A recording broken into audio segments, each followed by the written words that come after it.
الله الرحمن الرحيم قال يا بني إني أرى في المنام أني أذبحك فانظر ماذا ترى قال يا أبت افعل ما تؤمر ستجدني إن شاء الله من الصابرين۔ محترم دوستوں اور بزرگوں اور میری پردہ نشین ماں و بہنوں، ہم مسلمانوں کی زندگی میں صرف اور صرف دو تہوار ہیں، ایک عید الفطر، دوسرا عید الاضحیٰ۔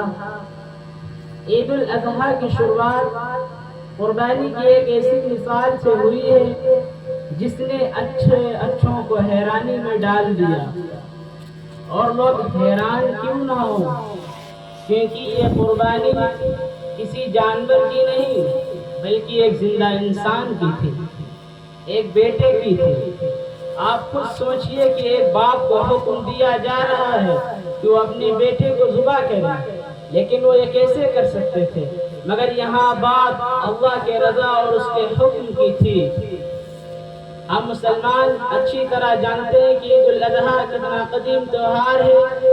عصر نبوت کے 1000 سال پہلے اللہ کے ایک پیغمبر حضرت ابراہیم علیہ السلام نے اپنے بیٹے سے کہا تھا، انی ارا فی المنام انی اذبحک فانظر ماذا ترى، بیٹے میں خواب میں دیکھتا ہوں کہ میں تمہیں ذبح کر رہا ہوں، سوچ لو تم اس بات پر کس حد تک راضی ہو۔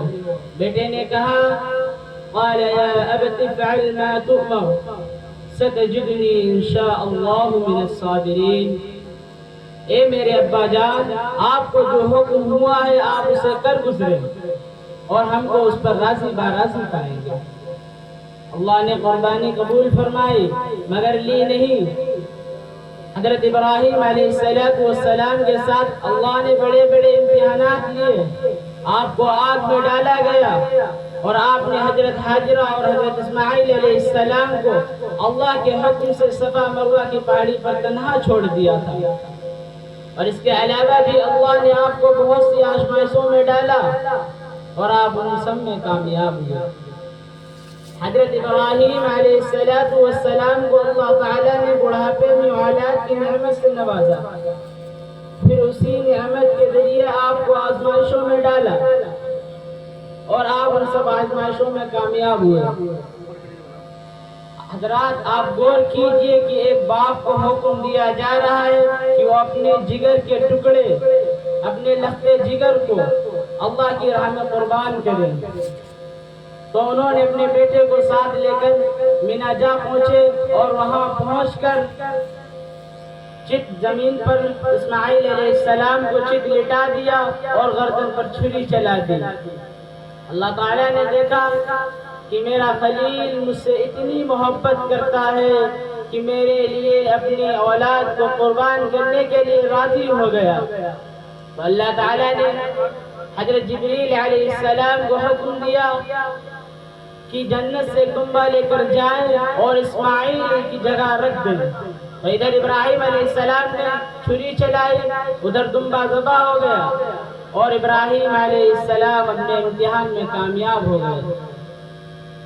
خلیل مست مٹے جنون تھے، خلیل مست مٹے جنون تھے، مگر میں تم سے یہ پوچھتا ہوں، رضائے حق کی چھری کے نیچے حیات آئی کہ موت آئی؟